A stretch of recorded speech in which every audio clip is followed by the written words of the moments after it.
Hi, how is everybody? How is my hard time real talk followers and supporters and all my friends and family? I hope everybody's well. It's a beautiful day.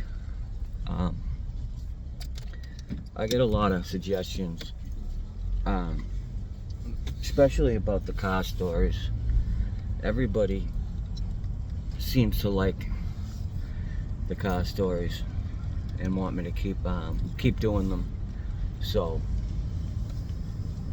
when I get a chance here and there, I'm gonna keep doing them, especially to use it to keep people informed on everything that's going on with the podcast. It's a good way to keep everybody informed, because I know everybody doesn't read the post, so this is definitely a good way to put out like a newsletter basically for the podcast. So episode 1 just hit 2K views, and all that was 100% not through my doing. It's because of the engagement, the comments, the likes, the shares. So many shares. If I look on my Facebook page, there's so many shares, so many people shared it, and I appreciate everybody so much. And I'm so lucky I have like the biggest cheerleader in my corner, to keep me like focused on what to do, what not to do, and to keep me in check, because I get lost sometimes when I'm doing certain things, and I know that I definitely get lost, like at what time it is sometimes, and I don't realize I'm fucking sending mass messages to people at fucking 2:30 in the morning. And she's like, you know, people are gonna wake up going to work at 5:30, 6 in the morning and see fucking messages from you about your fucking podcast, and I'm gonna be too delighted, you know, man. And you know what, she's right. And I have to, like, remember, keep that shit in mind, and B, remember, not everybody's like me. Not everybody thinks like me. Not everybody thinks, hey, this kid's doing something he's passionate about.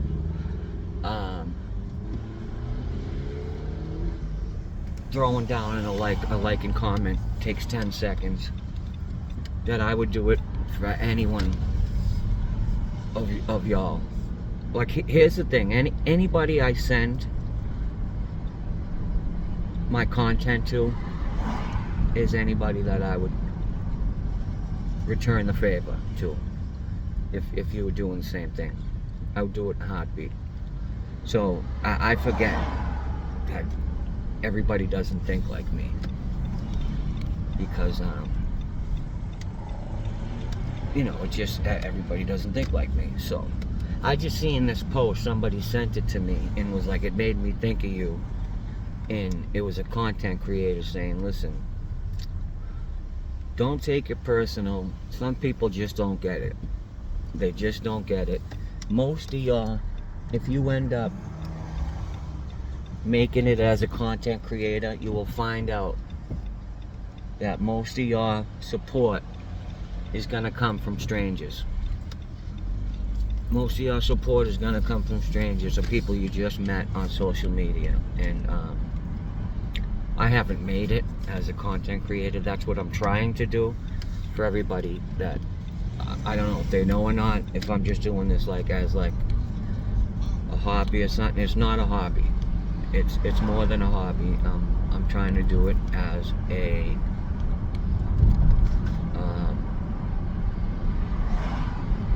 an occupation. I'm trying to do it as an occupation, as a way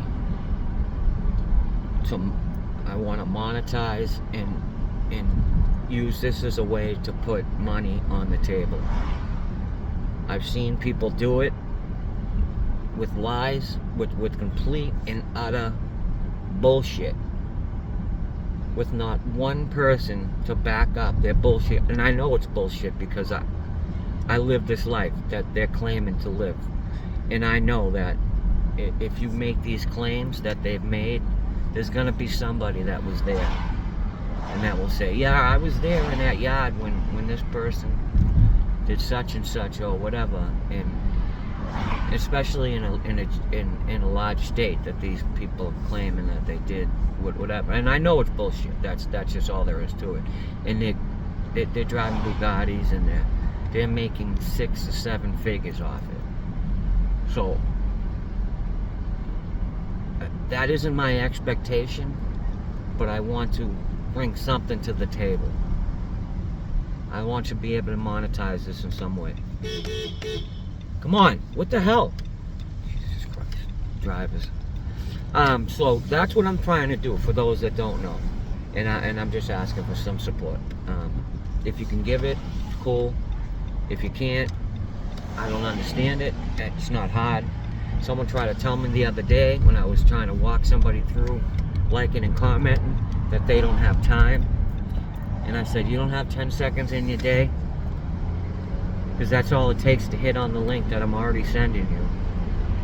Hit the thumbs up button and comment, great video, keep them coming. You don't have 10 seconds in your day if in the person does not have a job and is an active addiction, so has nothing but time, told me they don't have time. And it's like, come on, just tell me you don't want to do it. Don't sit there and tell me you don't have time.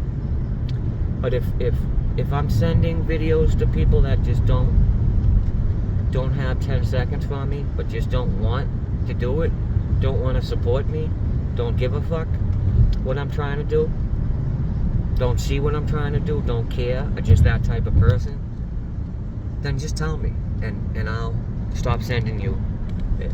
I don't understand that line of thinking. If I see someone local, even someone I really don't know like that, and you send me shit, say, hey, this is what I'm trying to do, I'll get behind that. If all I gotta do is hit a couple buttons, I can get behind that. So anyways, I don't want to keep hopping on that. I have somebody in my corner that'll keep me like, hey, I want the engagement to come organically. Episode 1 got a lot of engagement because I specifically singly sent. I had to hustle all that engagement, all the extra engagement. It got 160 likes, over 2K views, a whole shitload of shares. Episode 2 is up to 125 likes, almost 1.5K views, and all that's good. But it's got 40 more people liked and commented on episode 1 than episode 2, and that shows the difference in between me going to 40 different people and saying, hey, can you like and comment on this video? And I'm not going to keep doing that. Either it comes organically or not. So it's like, I have supporters, I have enough that are friends and family. Well, not so much family. My cousin Michael, he'll support on Instagram and stuff. What I want to say is, I'm moving away from TikTok and Instagram so much. I'm going to use those to promote my stuff, and I'll still post on those things, but I'm not really worried about my engagement on those apps. The app that is the most important to me for engagement wise now is the app that I'm actually putting the podcast on, is YouTube. That is the app that I'm really going to try to monetize myself on, and that's the app that I really, really care about engagement. So for those that like really want to support, because I know there's people out there that just, what do I got to do? How do I support you? And for any of those people that are supporting me, that have asked for support, And if you're doing anything similar, all you gotta do is do what I'm doing to you. Send me your content. Send me your content. What would be easier is if on whatever app it is, send me your number. We can exchange numbers, and you send that content to my text message, so that way I know I get it. You share it to me, and I will like, comment, and share on your content as well, 100%. Like I said, I'm not going to ask you to do anything that I wouldn't do. That would be very hypocritical, and that wouldn't make no sense. So any one of you that are trying to do something similar, because I know there are a couple that, as content creators, we can help each other out, because we understand what we're trying to do. And I'll do exactly for me what you need, and you do for me what I need. You know what I'm saying? So, episode 1 went great. 2K views, I couldn't ask anymore. Bang. Episode 2, my short-term goal from the beginning was, so I kept growing, was to outperform the previous episode, every episode.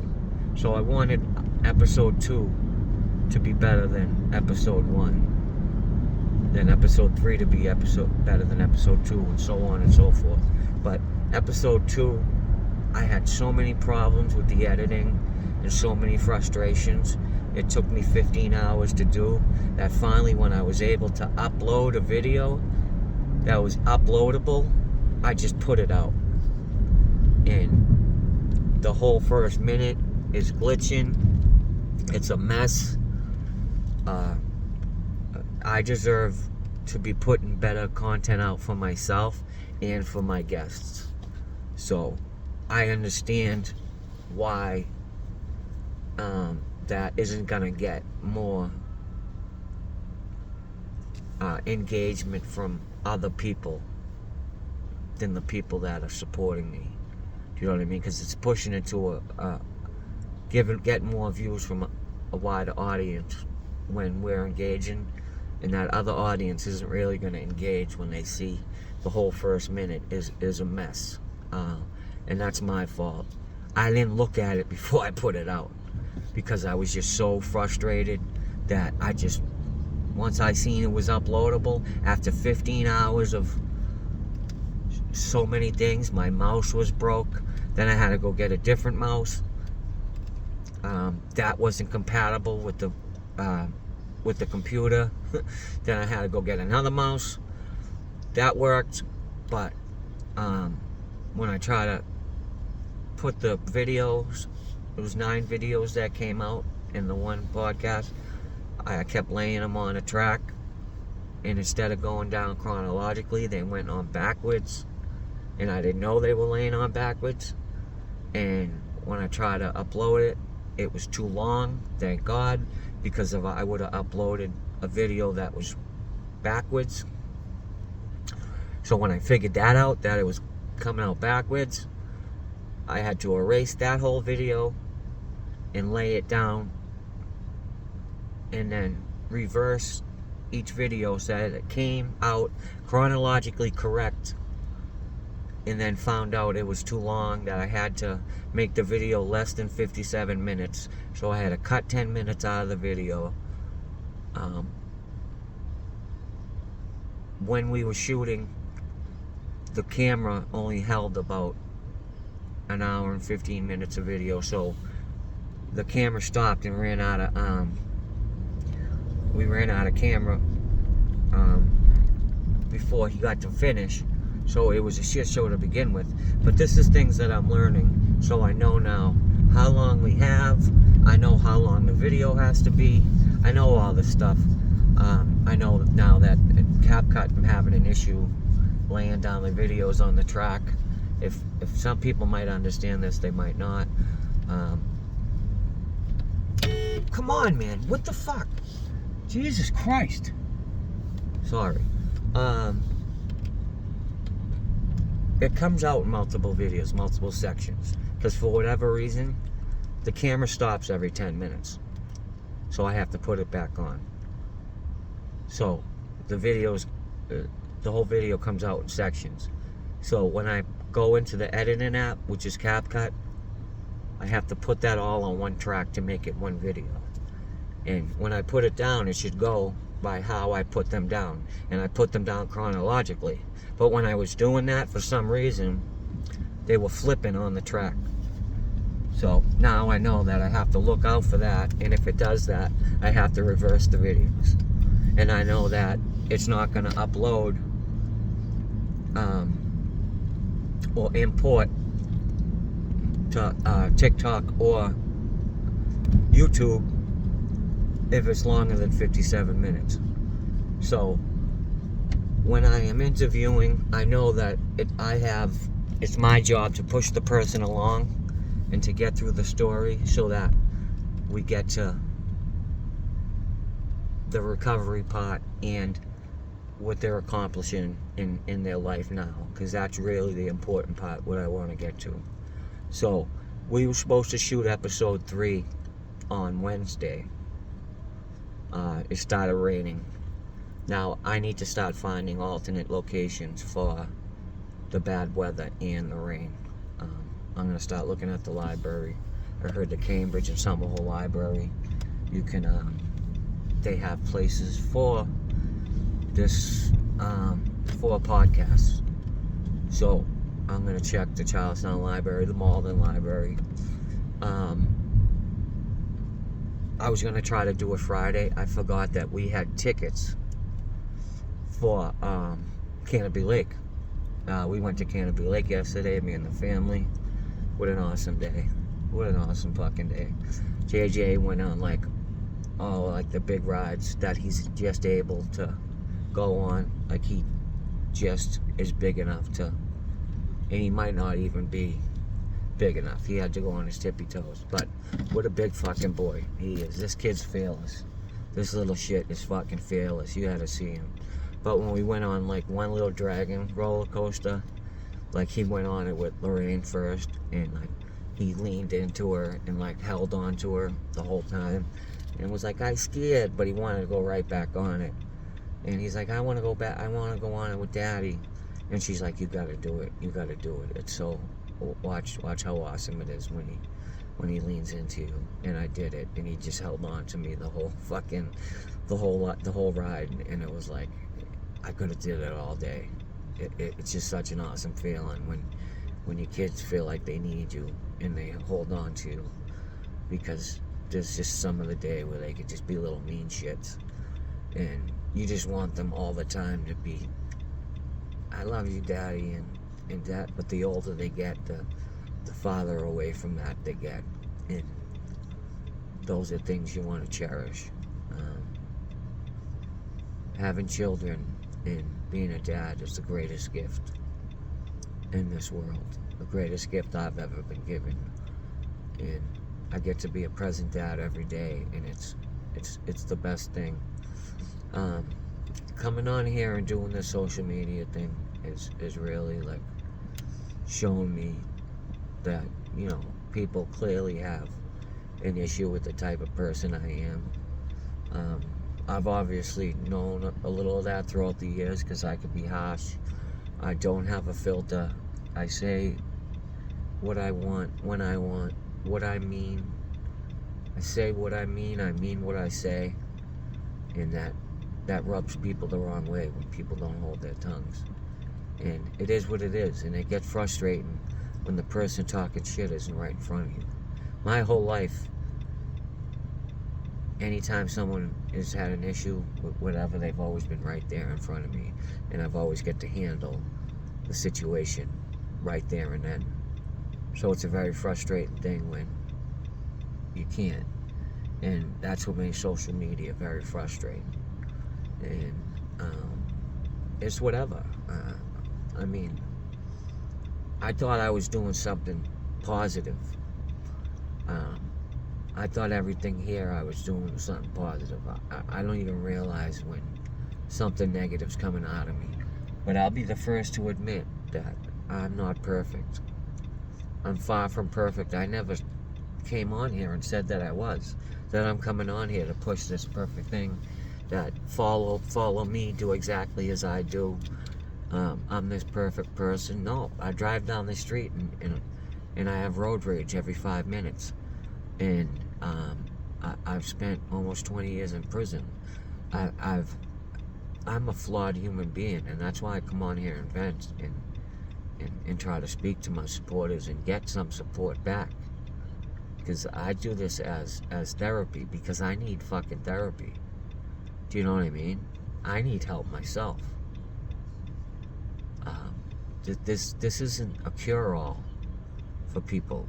You don't just come on my podcast or on my videos and get cured.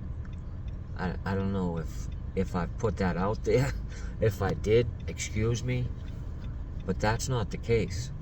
This is a thing I'm trying to build, a community of people. I want people in the sober community to join Hard Time Real Talk. I want anybody that's in our group that supports to share Hard Time Real Talk to anybody you know in the sober community, to come on here and to join and to support and to push this to anybody you know in the sober community, or somebody that's just getting out of prison that's having trouble adapting like I did. I had trouble adapting, going into grocery stores, being around people when I first got out. I had spent my last year and a half in the hole. I was in DDU, not just DDU, but 10 block in the hole in Sousa Baranowski for my last almost year and a half. In my last couple months, I was on full restraint status,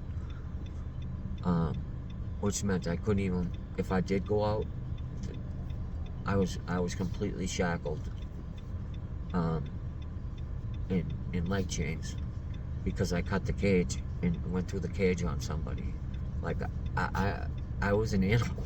Do you know what I mean? And I'm not that person now. So that's why I come on here and we try to offer support for people that aren't that well. Do you know what I mean? There aren't yuppies on here that are like coming on here talking about their dogs and people that are, you know, this is for people that aren't well, to come on here and I'm trying to build a community, okay? That's it. I'm trying to do something positive. So, I don't know. Share it, please. Get this out there to people. Do you know what I mean? This is supposed to be positive, it's supposed to help people. So we can come in the comments, we can help each other. Please don't be negative. Please don't be negative towards me. Please don't be negative towards people in the comments. Okay? Nobody here is perfect. I'm certainly not. I might be one of the most imperfect people here. And that's why I'm doing this, because I'm bringing on other people that can help me. Everybody in here can help me. And maybe I can help somebody. Who the fuck knows? Because I have experiences I've dealt with, and I can talk about it and say, hey, I got through it. You know what I mean? One of my best friend's sister just died, and they were very close. And he comes to me and asks me about it, because my sister died. And me and my sister were like best friends. And my niece died right before that. And I got through it. It was clean. Worst fucking weeks of my life, because not only that, 2 of my closest fucking friends died in that fucking same fucking week period. Gavi and Murph died around the same fucking week as my sister died. And I was like numb. I didn't know what to do. I didn't know if I was coming or going. I was in so much fucking pain. But I didn't use, because what was it gonna... I've grown to the point where I know it's just not gonna solve anything. But I have answers when my friend has questions. I was there to support him. I'm able to do things I wasn't able to do before. But I'm able to come on here and tell people, and send them in the proper direction. Do you know what I mean? And we shouldn't even have to be able to like talk like this as if I'm imperfect. I should just be able to give the support I want to give. Do you know what I mean? And tell people about the support I gave my friend. But that's what it's all about, man. That's what it's all about in this life. Because people go through hard times. Things are good for a little, but then hard times happen and it's hard to deal with those times. But I've been there for him since. I've been talking to him every day, and he's still going through a tough time. And I tell him what I felt like in those first couple days. You know, when people were there for me, and that's what got me through it. And here I am 2 years later, and I still can't really think about my sister because it hurts too much to think about or talk about. But anyways, episode 3, we had to push off from Friday to Monday. I got a great guest, which I'm not shocked, and I am kind of shocked that a lot of people don't know, because he's a legend. He's a fucking legend.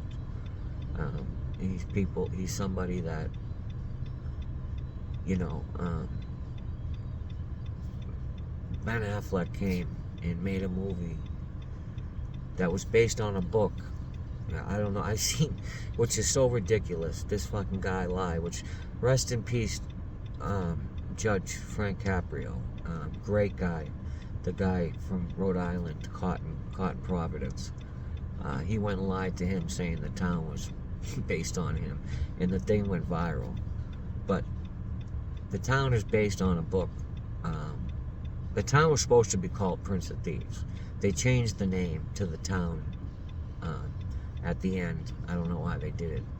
It's based on a book by Chuck Hogan, guy from Canton, called Prince of Thieves, which in the book he mentions a couple things, but it's based on a book. There's a couple people he mentions that are based on people, but it's not based on anybody. He brings up people that are obviously based on people.